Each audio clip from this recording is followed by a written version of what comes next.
comment faire des madeleines absolument exceptionnelles et inratables. On attaque. Nous sommes aujourd'hui au 6e étage du Printemps Haussmann. Nous sommes au restaurant Bleu Coupole et je vous emmène rencontrer le chef Brian Esposito, le chef pâtissier, qui va nous parler de ses secrets pour bien réussir les madeleines.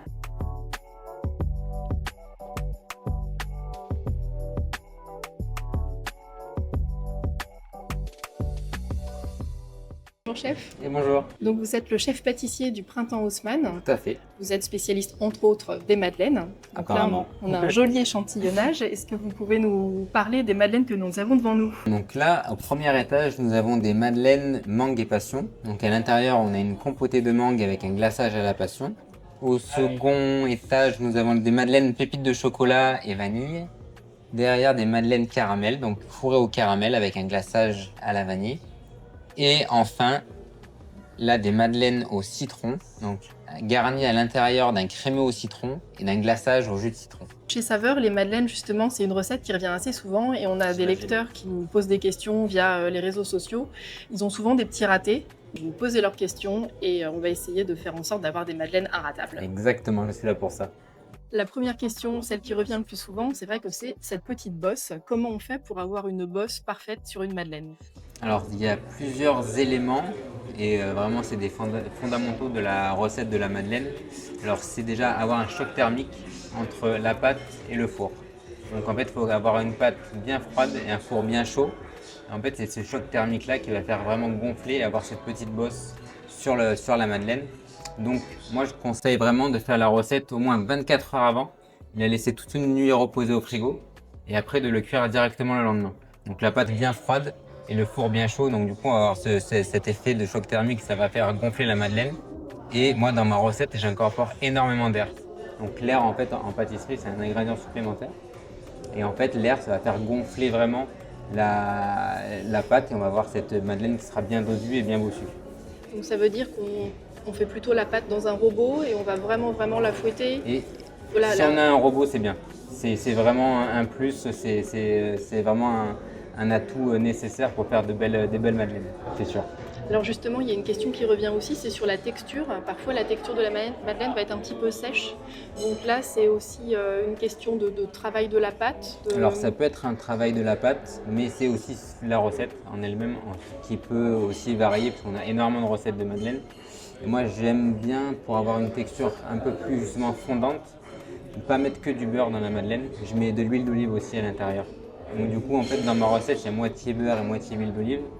Et en fait, l'huile d'olive, ça va apporter ce côté beaucoup plus souple à la pâte. Parce que le beurre, quand ça refroidit, du coup, ça fige. Donc la madeleine est beaucoup plus compacte. Et l'huile d'olive, du coup, ça apporte ce côté un peu plus onctueux, plus moelleux à la madeleine. C'est moins sec. Et je rajoute aussi une touche de miel à l'intérieur. Ça va servir de conservateur. Avec ces petits éléments, déjà, on peut avoir une recette qui s'approche de la perfection. Très bien. Et alors au niveau du goût, là c'est une autre des questions qu'on a régulièrement. C'est vrai que les madeleines de commercy, elles ont un petit goût vraiment inimitable. À la maison, c'est compliqué de retrouver ce petit goût. C'est quoi leur secret? C'est compliqué. C'est vrai que le mieux pour se rapprocher, c'est vraiment une petite touche de fleur d'oranger avec une gousse de vanille aussi, justement, parce que la vanille, c'est un exhausteur de goût aussi. Donc on met une petite gousse de vanille avec un peu de fleur d'oranger. On va vraiment se rapprocher de ce goût-là assez particulier de cette madeleine. Et comment est-ce qu'on fait pour avoir vraiment une madeleine qui va être bien dorée au niveau du fond? Alors ça vient du moule. Alors il y a deux types de moules. C'est vrai que maintenant on a de plus en plus de moules en silicone. Donc c'est vraiment très pratique. Et on a aussi les moules, du coup les anciens moules, des moules en métal ou en alu. Et c'est vrai qu'avec ces moules-là, on peut vraiment avoir des belles madeleines, vraiment où on voit l'empreinte de la coquille. Mais il faut les graisser assez généreusement et mettre de la farine, comme faisaient les grands-mères, et bien taper le moule pour enlever tout l'excédent de farine. Et là, du coup, quand on va démouler la madeleine dans le moule en aluminium ou en métal, on va avoir cette belle empreinte de madeleine sur le dessous, qu'on peut avoir moins facilement sur les moules en silicone. Et donc vous, en cuisine, là, vous avez des Alors, moules... Nous, on a des moules en silicone pour vraiment la production, mais c'est vrai qu'on a aussi des moules en métal pour avoir cette différente texture de madeleine et différentes saveurs. Alors, on a des lecteurs aussi qui nous donnent leurs petites astuces. Et donc là, on a un petit débat entre deux lectrices, Ah. c'est-à-dire qu'il y en a une qui nous dit que pour ses madeleines, elle utilise forcément du beurre noisette, Oui, et une autre qui nous dit qu'elle utilise un beurre clarifié, donc c'est-à-dire juste un beurre fondu dont on enlève les petites impuretés. exactement. Alors qui a raison? Alors toutes les deux. J'ai envie de vous dire, c'est vraiment en fonction de ce qu'on a envie. Ça va absolument rien changer à la madeleine. Ça va vraiment, c'est juste au niveau du goût. Le beurre noisette, forcément, comme le nom l'indique, ça va apporter ce petit goût de noisette à la madeleine. Si on ne le fait pas, ça va juste apporter juste la texture, mais sans forcément le goût. Donc toutes les deux ont raison.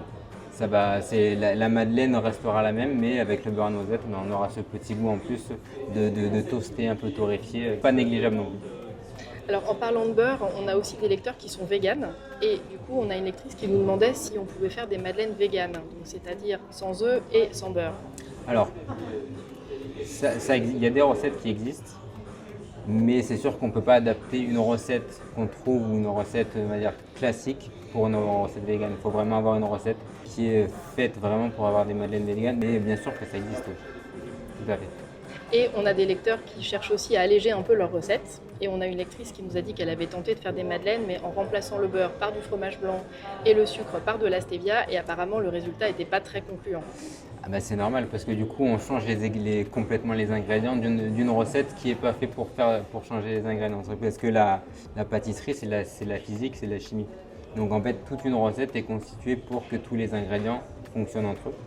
Et que forcément, si on enlève quelque chose pour le remplacer, ça ne marchera pas. Donc il faut avoir une recette qui s'adapte à ce qu'on veut. Donc on peut justement, à partir d'une recette, tâtonner, essayer de la modifier un peu sur plusieurs étapes, mais on ne peut pas remplacer complètement un ingrédient ou un autre pour avoir le même résultat. Ça sera pas possible en pâtisserie. Il faut vraiment une recette particulière qui va s'adapter à ses envies, à ses goûts. Mais de remplacer, ça ne marche pas souvent. Donc une madeleine, c'est du plaisir, quoi. C'est du beurre et du sucre. Normalement, vaut mieux se dire on va se faire plaisir, on mange une madeleine et c'est tout aussi bon. Et on ne cherche pas à alléger, d'accord. Exactement. Et vous, alors, votre petite madeleine de Proust, est-ce que vous avez un petit twist, un petit secret Alors, moi, c'est vrai que la madeleine au citron, c'est quand même c'est mon petit péché mignon et c'est quand même le best-seller là, du printemps depuis quelques années maintenant. Donc, c'est celle qui c'est Elle est là madeleine D'accord. en bas du serviteur. Donc, c'est une madeleine du coup qui est nature, mais on l'a garnie à l'intérieur d'un crémeux au citron, un peu comme une crème de tarte au citron. Et tout autour, on a un glaçage au citron, au jus de citron. Donc on a vraiment une texture qui est assez intéressante. On a du moelleux, du fondant. Là, c'est mon petit péché mignon. Et justement, d'ailleurs, si on veut faire un fourrage qui reste bien au milieu de la madeleine, qui ne s'écoule pas à la cuisson, Alors du coup, c'est pas à la cuisson. C'est à la fin. Donc, une fois que la madeleine est refroidie, on fait comme les choux quand on garnit un chou. On prend la madeleine, on la perce avec une petite douille et après on la garnit à l'intérieur. Donc petite poche à douille. Petite poche à douille, on remplit et vraiment comme si on voulait faire garnir un chou, exactement la même chose. Et on peut imaginer des fourrages à quoi? Vraiment à tout ce qu'on veut. Là par exemple, là on a une madeleine qui est mangue passion, donc là c'est une compotée de mangue à l'intérieur avec un glaçage à la passion. Là on a une madeleine qui est caramel, donc c'est fourré avec un caramel beurre salé et un petit glaçage nature. Et du coup là on a sur la madeleine citron, mais on pourrait faire à la fraise, à la framboise, on pourrait faire à l'orange, vraiment on a une base et après on peut faire ce qu'on veut derrière. Au niveau de la texture du fourrage, il va falloir avoir une compotée plutôt lisse, enfin quelle serait la texture? Alors pas forcément trop liquide parce que forcément sinon ça va sortir par la madeleine, c'est vraiment comme une confiture. Donc c'est une texture un petit peu gélifiée ou crémeuse comme un caramel ou comme une crème au citron. Comme un lemon curd. Exactement, tout à fait. Oui. Très bien.